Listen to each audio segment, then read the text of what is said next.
The surgical theater was a converted mining tunnel, its walls lined with a patchwork of bioreactive panels and salvaged medical equipment. Crystalline growths jutted from the rocky ceiling, their phosphorescent edges providing a sterile blue-green illumination that pulsed in rhythm with the patient's heartbeat. Dr. Elena Rodriguez moved with a predatory grace, her hands encased in living membrane gloves that could instantly sterilize and adapt to any biological challenge. Her daughter, Maya, lay strapped to the conversion table, part medical instrument, part survival pod. At 16, Maya represented the pinnacle of human adaptation, her body already a marvel of genetic engineering and planetary survival. The procedure Elena was about to perform was less a medical intervention and more a calculated evolution. "Baseline readings are stable," announced Korik, the colony's chief biotechnician. Half human, half machine, his augmented body was a testament to Tartarus Prime's relentless demand for survival. Metallic tendrils extended from his spine, interfacing with the room's diagnostic systems, translating biological data into a complex web of holographic displays. The atmosphere outside the medical tunnel was murderous. Tartarus Prime's surface churned with toxic storms that could dissolve unprotected flesh in seconds. Methane crystals formed and dissolved in rapid cycles, creating wind patterns that could shred metal like paper. No natural organism from Earth could survive here, which was precisely why humans had chosen this world. Maya's eyes flickered open, revealing irises that shifted color like liquid mercury. "I'm ready, Mom," she whispered, her voice carrying the raspy undertone common to those who had spent their entire lives breathing filtered, engineered air. Elena's hands hovered over a series of biogel containers. Each held a carefully cultivated genetic modification, not just a treatment, but a weapon of survival. The colony's existence depended on constant adaptation, on pushing the boundaries of human potential beyond anything their ancestors could have imagined. "Initiating tertiary neural cortex expansion," Korik announced. The room hummed with potential, with the collective hope of generations of colonists who had transformed this hellish planet into their home. The procedure was more than medical, it was a ritual. Every teenager on Tartarus Prime underwent similar transformations, each modification a carefully calculated response to the planet's endless challenges.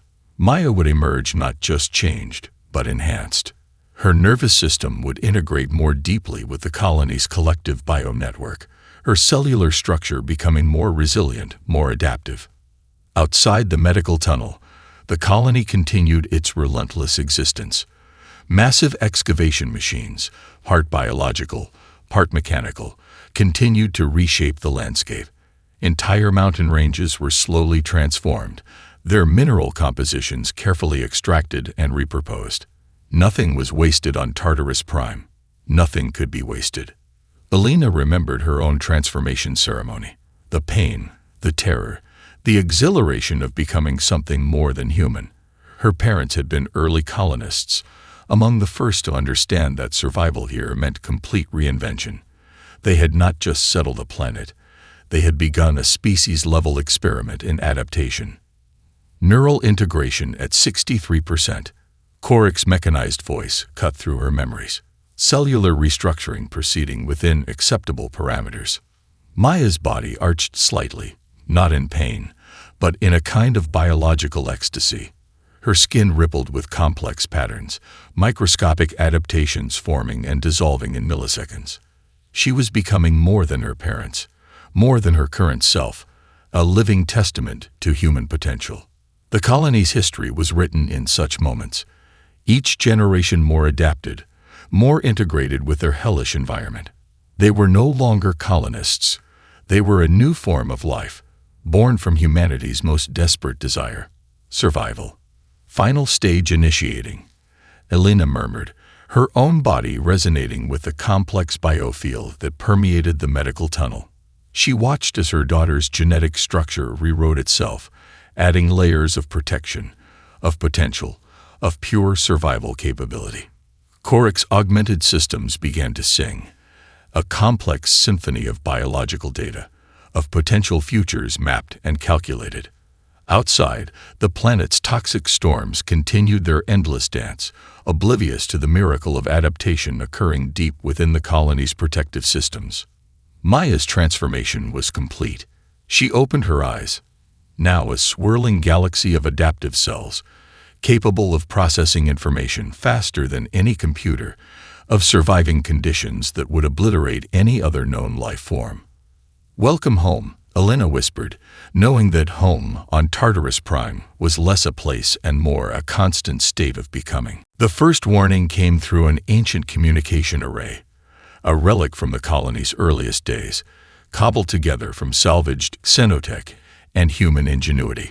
Chief Intelligence Operator Arjun Nakamura sat motionless, his cybernetic implants interfacing directly with the system.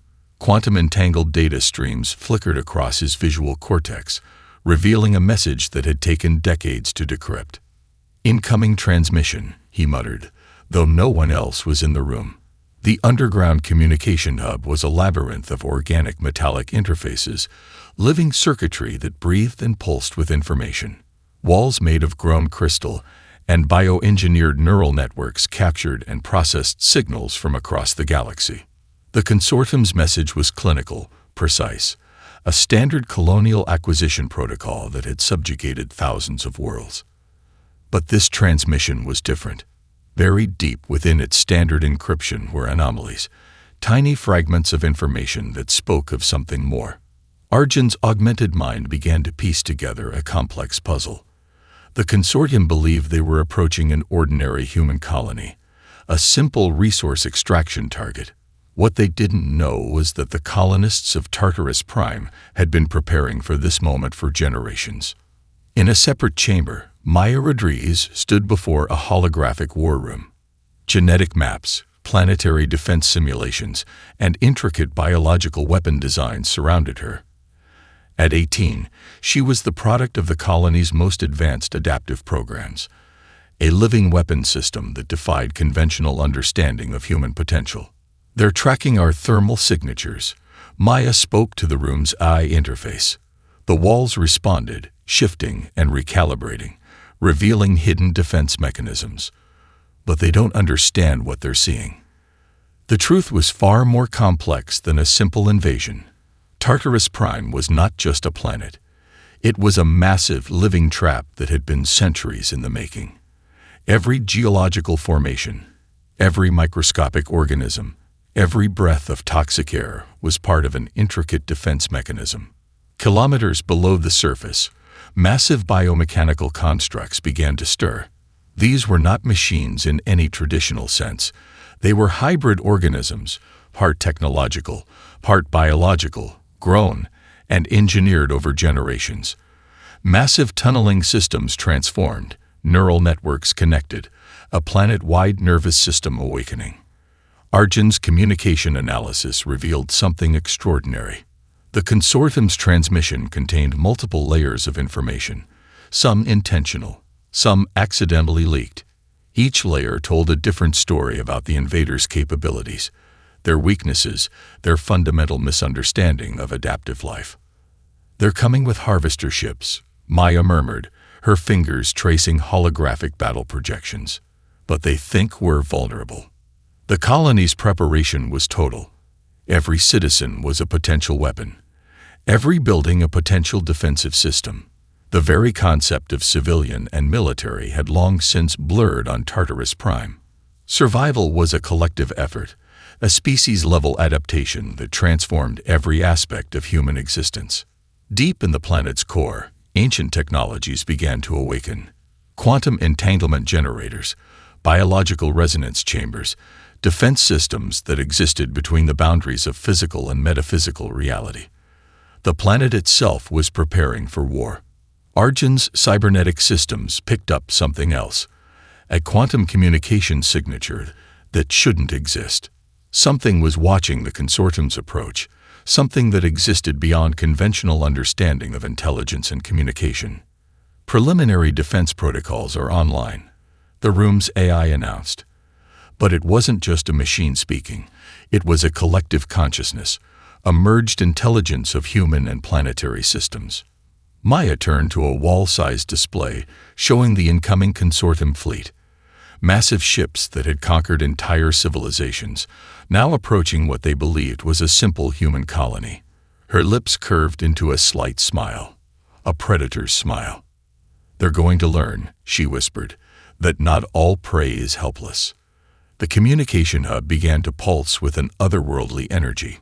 Quantum data streams twisted and transformed, creating complex information patterns that would look like nonsense to any conventional analysis. But to the inhabitants of Tartarus Prime, it was a language of survival, of adaptation, of pure human potential. Outside, the planet's toxic atmosphere began to shift. Methane crystals realigned, geological formations subtly adjusted. Nothing was random. Everything was preparation. The consortium was coming, and Tartarus Prime was ready. Dr. Lyra Chen stood at the observation deck. Her research team gathered around a series of containment chambers that pulsed with living energy. These were not standard biological specimens. They were the cutting edge of human evolutionary potential, captured moments of transformation that defied every known scientific paradigm. Specimen J742 is showing unprecedented cellular restructuring, she murmured, her augmented eyes scanning microscopic details that shifted faster than conventional imaging could track. The specimen, a volunteer from the colony's most extreme adaptation program, was undergoing a transformation that was part medical procedure, part alchemical miracle. In the chamber, human tissue became something more.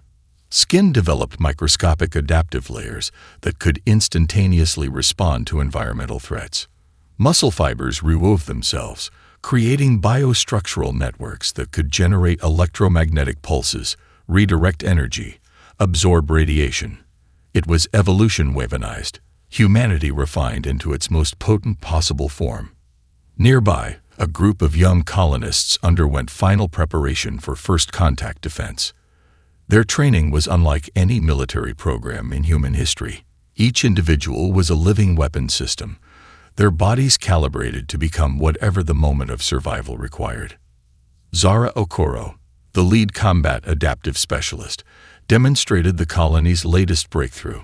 Her arm transformed before the observation team's eyes, not through any external mechanism, but through pure biological reconfiguration. Skin hardened into crystalline structures capable of deflecting plasma bursts. Muscle groups realigned, creating biomechanical configurations that could generate localized force fields. "It's not just about defense," Zara explained, her voice calm and clinical. "It's about total environmental integration. We don't just survive. We become the environment." The consortium's initial scans had detected anomalies, biological readings that made no sense within their existing xenobiological databases. What they saw as statistical errors were actually glimpses of humanity's most radical transformation. Deep within the colony's genetic research facilities, entire libraries of adaptive potential were stored, not in traditional databanks, but in living genetic matrices that could be activated, modified, deployed at a moment's notice. Each colonist carried within them hundreds of potential biological configurations, survival strategies encoded at the cellular level. Dr. Chen's latest research revealed something even more extraordinary. The colonists' adaptive capabilities were not just individual, they were collective. Their biological systems could communicate, share adaptive strategies at a quantum level that made traditional communication look primitive. An alarm chirped, subtle, almost musical. The consortium's first scout ships were entering the planet's outer atmospheric layers. The colonists didn't see this as an invasion. They saw it as an opportunity, a test of everything they had become. In the training grounds, groups of colonists moved through complex adaptive scenarios. One moment, a volunteer's skin would become reflective, redirecting energy weapons. The next, their muscular structure would reconfigure, generating localized gravity distortions that could immobilize an opponent. "We are not human anymore," Zora told her team. "We are something else entirely." The breakthrough had come decades ago, a desperate attempt to survive Tartarus Prime's impossible conditions. Genetic engineering, quantum biology, neural network integration. These were not separate technologies, but a holistic approach to human survival. Each colonist was a living experiment, a mobile laboratory of evolutionary potential.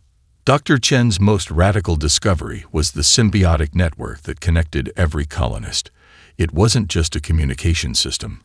It was a collective consciousness, a living, breathing adaptive intelligence that could respond to threats faster than any conventional military strategy. The scout ships began their initial planetary scan. What they would find would challenge every assumption about life, about humanity, about the very nature of biological potential. In the observation deck, Dr. Chen allowed herself a slight smile. The consortium thought they were coming to harvest a colony. Instead, they were about to encounter a species in the midst of its most radical transformation. "Prepare initial adaptive response protocols," she announced to the room. The walls themselves seemed to breathe, to listen, to prepare. The first wave of consortium ships would be arriving soon. And Tartarus Prime was ready, not just to defend, but to demonstrate what humanity could become when pushed to its absolute limits. The planet's first response was silent, almost imperceptible. Deep within Tartarus Prime's geological core, crystalline networks began to vibrate. These were not mere minerals, but a complex biosystem that had evolved alongside the human colonists, a living infrastructure that blurred the line between geological formation and conscious entity. Commander Jin Wei watched from the Planetary Defense Hub, a facility carved into the heart of a mountain that was more alive than dead. Holographic displays showed something impossible. The planet itself was preparing for war. Massive underground cavern systems began to shift. What appeared to be solid rock transformed with liquid grace, geological structures rearranging themselves with purposeful intent. Mineral compositions altered at the molecular level, creating defensive configurations that would baffle any conventional understanding of planetary geology. Gravitational anomaly detected in Sector 7 announced an AI system that was part machine, part organic neural network. The mountain holding the defense hub trembled slightly, not from weakness, but from anticipation. The consortium's first wave of scout ships entered the lower atmosphere. They expected routine planetary scanning. What they encountered was a living nightmare. Methane crystals in the upper atmosphere began to resonate at a frequency that disrupted electromagnetic systems. Ships that relied on standard scanning technologies found their sensors overwhelmed by complex information patterns that were simultaneously noise and precise communication. Jin watched as entire mountain ranges began to move, not through conventional geological shift, but through a deliberate, almost conscious reconfiguration. Rock layers slid and reformed, creating natural barriers that could redirect energy, absorb impact, and generate localized electromagnetic disruptions. "The planet is responding," whispered Dr. Elena Rodriguez, who stood beside Jin.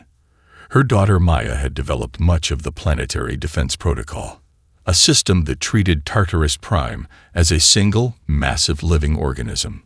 Underground rivers of liquid metal, engineered over generations, began to flow with purpose. These were not natural waterways, but complex hydraulic systems that could generate massive electromagnetic pulses, redirect energy, create localized gravitational anomalies. The first consortium ships experienced impossible environmental conditions. Atmospheric density changed in microseconds. Magnetic fields twisted and reformed. What should have been predictable planetary physics became a chaotic, responsive system that seemed to think, to react, to defend. A massive crystalline formation near the planet's equator began to pulse. It was a communication node, part geological structure, part living network, that connected the planet's defensive systems. Quantum entanglement generators hidden within its molecular structure began to activate, creating information patterns that would look like random geological noise to any external observer. "They're trying to understand what they're seeing," Jin muttered, watching the consortium ship's increasingly erratic movements. Their advanced scanning technologies were being fed impossible data. Geological formations that shouldn't exist, energy signatures that defied known physics. Beneath the surface, Biological factories that had been generations in development began to activate. These were not conventional manufacturing systems, but living networks that could generate defensive organisms. Microscopic creatures evolved in milliseconds, designed to interfere with technological systems, to consume specific types of metals and energy signatures. The planet was not just defending itself, it was studying the invaders. Each consortium ship that entered the atmosphere became part of a massive, planet-wide information gathering system. Their technologies were analyzed, decoded, understood. Defensive strategies were developed in real time, based on quantum computational models that processed information faster than any known computer system. Preliminary adaptive response is online, the AI system announced. But it wasn't just a machine speaking, it was a collective consciousness that merged planetary geology, human intelligence, and adaptive biological systems. Jin watched as the first consortium ships began to experience systemic failures. Not through conventional weapon systems, but through a planet-wide response that treated the invasion as a form of biological threat. Tartarus Prime was alive, and it was preparing to fight. The digital warfare began in silence, a dance of information so complex it transcended traditional understanding of combat. Arya Nakamura sat in a chamber that was less a room and more a living neural interface. Her body was suspended in a quantum reactive gel, consciousness expanding beyond physical limitations. Around her, holographic representations of data streams twisted and transformed, living information that breathed, mutated, attacked. The consortium's communication networks were a marvel of galactic engineering. Quantum encrypted channels, redundant system backups, adaptive firewalls that could reconfigure themselves millisecond by millisecond. They had conquered civilizations through technological superiority, crushing resistance with information warfare that left no room for counterattack. They had never encountered anything like the humans of Tartarus Prime. Arya's mind fragmented, sending tendrils of consciousness into the consortium's digital infrastructure. She wasn't hacking. She was infiltrating, becoming. Each data packet was a living organism, each encryption a potential pathway of invasion. First layer penetration complete, whispered a biomechanical AI that was more her partner than a tool. The walls of the chamber pulsed with bioluminescent data patterns, tracking the impossible invasion in real time. The consortium's primary communication hub began to experience anomalies. At first, they were microscopic, tiny information discrepancies that seemed like minor system glitches, a communication delay here, a routing error there. Nothing that seemed significant. But each anomaly was a seed. Arya's consciousness moved like liquid mercury through quantum communication channels. She wasn't attacking the system. She was becoming the system. Biological algorithms that had been generations in development now found their ultimate expression. The human mind, enhanced and transformed by generations of survival on Tartarus Prime, became the most potent weapon imaginable. Consortium technicians began to notice something strange. Their most secure communication channels started to behave differently. Encrypted messages would arrive slightly altered. Navigation systems would momentarily suggest impossible routes. Maintenance protocols would implement changes that made no logical sense. Deep within the consortium's central command, a junior communication analyst named Vex noticed the first true signs of invasion. A communication encryption that had been unbreakable for centuries suddenly became transparent, not through brute force decryption, but through a kind of informational symbiosis that seemed to rewrite the very nature of digital security. "Something's wrong," Vex muttered, but by the time the words left his mouth, it was already too late. Arya's consciousness continued its impossible invasion. She wasn't just breaking through security systems, she was rewriting them, transforming them from within. Each system she touched became something new, something that carried a fragment of Tartarus Prime's adaptive intelligence. The consortium's technological superiority had always been based on rigid, predictable systems. Sophisticated, yes, but fundamentally inflexible. They treated technology as a tool, a weapon to be wielded. The humans of Tartarus Prime understood that technology was alive. Communication networks began to develop what could only be described as immune responses, adaptive algorithms that could predict and neutralize threats before they fully formed. Information pathways that could reconfigure themselves instantaneously, creating defensive patterns that looked like random noise to external observers. Secondary infiltration complete, the biomechanical AI announced. But it wasn't just an announcement. It was a celebration of a new form of warfare. Vex watched in horror as entire communication sectors began to transform, not through destruction, but through a kind of technological metamorphosis. Secure channels became living things, adaptive networks that seemed to breathe, to think, to evolve. The invasion was happening at a level of complexity that defied conventional understanding. This wasn't just a cyber attack. It was a form of technological reproduction, where each infiltrated system carried the potential of Tartarus Prime's adaptive intelligence. Aria's consciousness began to withdraw, her mission complete. But something remained behind, living information, quantum-entangled data streams that would continue to grow, to adapt, to transform. The consortium had come to harvest a colony. They were about to learn that information itself could be a weapon of unprecedented power. The Galactic diplomatic nexus hung in the void between star systems, a massive space station that served as the primary communication hub for hundreds of civilizations. Its crystalline chambers were designed to remain neutral, to observe, to mediate. On this day, neutrality became impossible.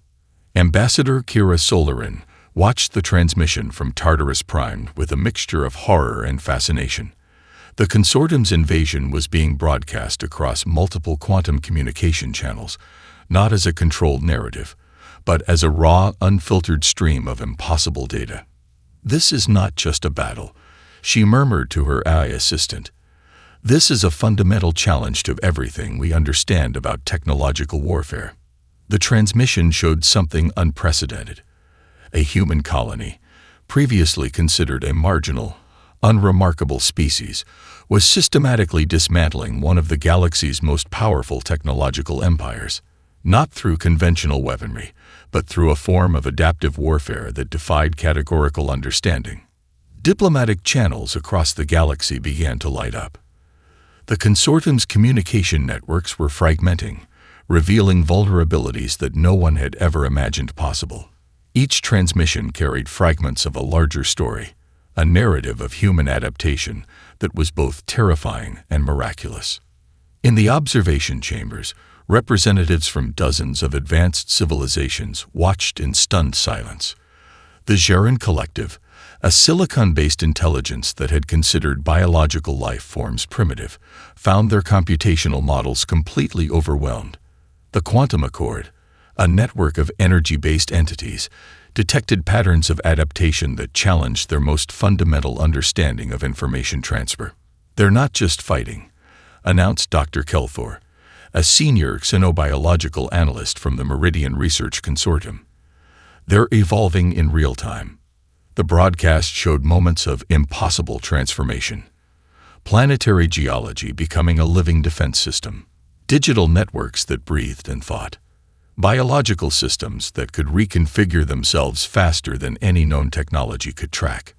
Ambassador Solarin understood the deeper implications. This was more than a battle. This was a potential paradigm shift in galactic understanding of life, of technology, of survival. Encrypted back-channel communications began to flow. Not official diplomatic channels, but whispered exchanges between civilizations that had long been subjugated by the consortium.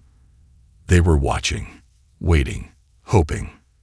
If they can do this, a Korvax diplomatic AI transmitted on a nearly undetectable frequency, then perhaps resistance is not futile. The Galactic diplomatic nexus was designed to remain neutral. But neutrality became impossible when witnessing a transformation of such magnitude. Kira Solarin made a decision that would echo through galactic history. She began compiling a comprehensive report, not a diplomatic communication, but a witnessing. Every fragment of data, every impossible moment of adaptation would be preserved. The consortium's invasion fleet continued to fragment. But it was more than a military defeat. It was the crumbling of a fundamental assumption about power, about technological superiority, about the nature of intelligent life. Smaller civilizations began to transmit their own analyses. The Drift Collective, a nomadic species known for their adaptive technologies, detected something extraordinary in the Tartarus Prime transmissions. Patterns of survival that went beyond technological adaptation, a form of collective intelligence that merged biological potential with environmental transformation. "We are watching the birth of something new," Dr. Kelthor announced to the assembled diplomatic body. "Not just a successful defense, a fundamental reimagining of what intelligent life can be." The transmission from Tartarus Prime carried more than data. It carried possibility.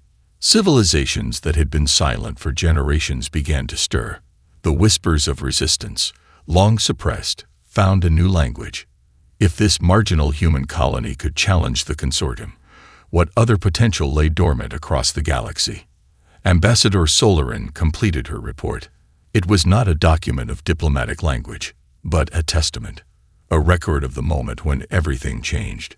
The galaxy watched, and in watching, began to understand that everything they knew about survival, about intelligence, about the very nature of life, was about to be rewritten. The exodus began not with a single ship, but with a living fleet. Dr. Maya Rodriguez stood at the primary launch chamber, watching as the first colony vessels took shape. These were not traditional spacecraft. They were biological constructs that blurred the line between technology, organism, and home. Each vessel was a living ecosystem, capable of self-repair, adaptation, and near-infinite reconfiguration. "Final genetic integration complete," announced Dr. Hiroshi Tanaka, the lead biosystems architect. Around him, massive organic structures pulsed with potential, growing and reshaping themselves with deliberate purpose. The launch chamber was less a manufacturing facility and more a birthing ground for a new form of human expansion. The ships carried more than colonists. They were repositories of collective knowledge, adaptive potential, and the accumulated survival strategies of generations. Entire libraries of genetic modifications were encoded in living data matrices that could be deployed, modified, or transformed at a moment's notice. "We're not just moving," Maya explained to a group of young colonists preparing for the journey. "We're seeding the potential for human survival across the galaxy." Each ship was a complete ecosystem, hydroponic systems that could adapt to multiple planetary conditions, atmospheric processors that could transform toxic environments, quantum communication networks that could maintain collective consciousness across impossible distances. These were not just transportation vessels. They were living arcs of human potential. The selection process for colonists was brutal and precise. Not everyone would go. Those chosen represented the pinnacle of human adaptation, individuals whose genetic potential, collective intelligence, and survival capabilities pushed the boundaries of what it meant to be human.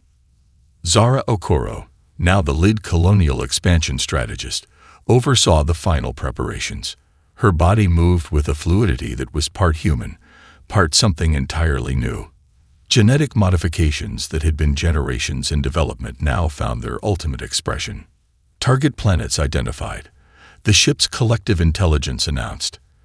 These were not conventional habitable worlds, but the most challenging environments the colonists could find. Worlds with crushing gravity, toxic atmospheres, radiation levels that would obliterate conventional life forms. To the people of Tartarus Prime, these were not obstacles. They were opportunities. The first ships began their initial configuration. Massive organic structures that could reshape themselves, grow, respond to environmental challenges in real time. Each vessel carried within it the collected adaptive potential of an entire civilization. "We are not running," Maya told the assembled colonists. "We are expanding. We are becoming." Quantum entanglement communication systems began to activate. Not just communication networks, but living information pathways that could maintain collective consciousness across impossible distances. The ships would remain connected, a single, massive, distributed intelligence that could share adaptive strategies instantaneously. Dr. Tanaka watched as the first ship's neural networks came online. It was breathing, not with lungs, but with complex information patterns that mimicked biological respiration. Living technology that was more organism than machine. The Exodus carried more than physical colonists. It carried the accumulated survival strategies of a civilization that had learned to transform limitation into potential. Genetic libraries, adaptive technologies, collective intelligence systems, all carefully encoded and prepared for deployment. Initial launch sequence beginning. The collective intelligence announced. But it wasn't just an announcement. It was a declaration of a new phase of human existence. The ships began to move, not with conventional propulsion, but through a combination of quantum manipulation, biological energy generation, and adaptive field technologies that could bend the very fabric of space-time. Maya watched the first ships leave. Each was a complete world, capable of surviving, adapting, transforming.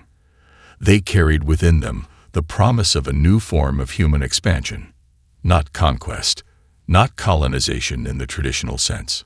A living, breathing potential for survival. As the ships disappeared into the vast darkness between stars, something fundamental had changed. Humanity was no longer confined to a single world, a single form of existence. They had become something else entirely. A distributed, adaptive intelligence that could transform the most impossible environments into home. The exodus of Tartarus Prime was more than a migration. It was an evolution. The first new world bloomed from impossible origins. Proxima Sigma 9 was a planet that should have killed them instantly. Atmospheric pressure that would crush conventional life forms. Radiation levels that would dissolve organic matter in moments. Chemical compositions that made water look like acid. To any other species, it was a death sentence. To the colonists of Tartarus Prime, it was home. Dr. Elena Rodriguez, now in her 70s but transformed beyond conventional aging, watched as the first settlement took root. Root was too simple a word. The colony didn't just establish itself. It merged, transformed, became. Massive bioarchitectural structures began to grow from the planet's surface. These were not buildings in any traditional sense. They were living organisms that breathed, adapted, processed environmental data with every microscopic movement. Outer membranes that could shift molecular composition to filter toxic atmospheres. Internal systems that could generate energy from the planet's most hostile conditions. Initial environmental integration at 68%. Announced the collective intelligence, but it was more than an announcement. It was a celebration of survival. The colonists who had survived the consortium's invasion were only the beginning. Each new generation born on these impossible worlds carried within them the accumulated adaptive potential of their ancestors, genetic memory that went beyond traditional inheritance, a living record of survival. Commander Arjun Nakamura's granddaughter, Kai, represented the next stage of human evolution. Her body could shift metabolic processes to survive in conditions that would obliterate conventional life. Respiratory systems that could process toxic gases, cellular structures that could regenerate from radiation levels that would vaporize human tissue. We are not conquering, Kai would explain to the younger colonists. We are becoming. The transmission networks that had begun during the Tartarus Prime defense continued to evolve. Not traditional communication systems, but living information pathways that connected colonies across impossible distances. Quantum entanglement communication that carried not just data, but collective consciousness. Each new world became a node in a massive distributed intelligence. Adaptive strategies shared instantaneously. Survival techniques transmitted faster than light. The boundaries between individual, collective, and environment became meaningless. On the 10th anniversary of their exodus, the first comprehensive report reached the Galactic diplomatic nexus. It was not a traditional document, but a living transmission that showed something unprecedented.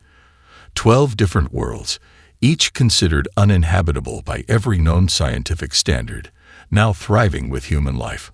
But these were not humans as anyone had ever known them before. Dr. Elena watched as Kai demonstrated the latest adaptive breakthrough.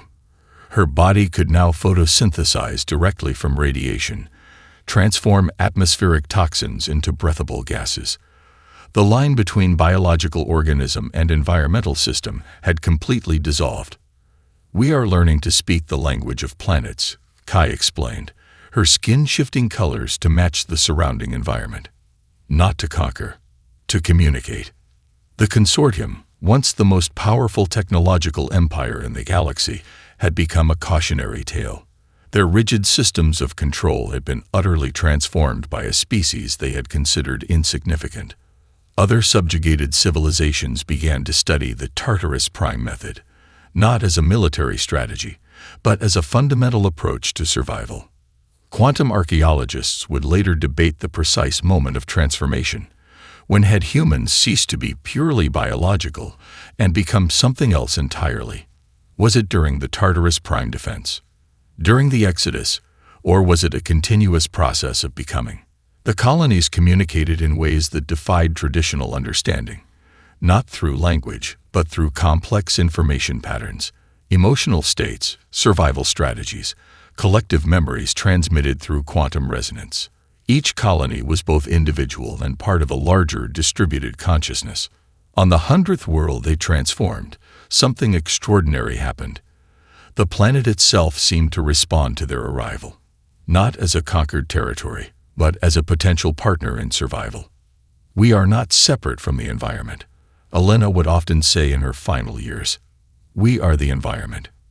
As the transmission reached the galactic diplomatic nexus, it carried with it a simple message, not in words, but in a complex quantum signature that spoke of potential, of transformation, of a species that had learned the most fundamental lesson of survival. Adaptation is not about conquest. It is about communication. It is about becoming.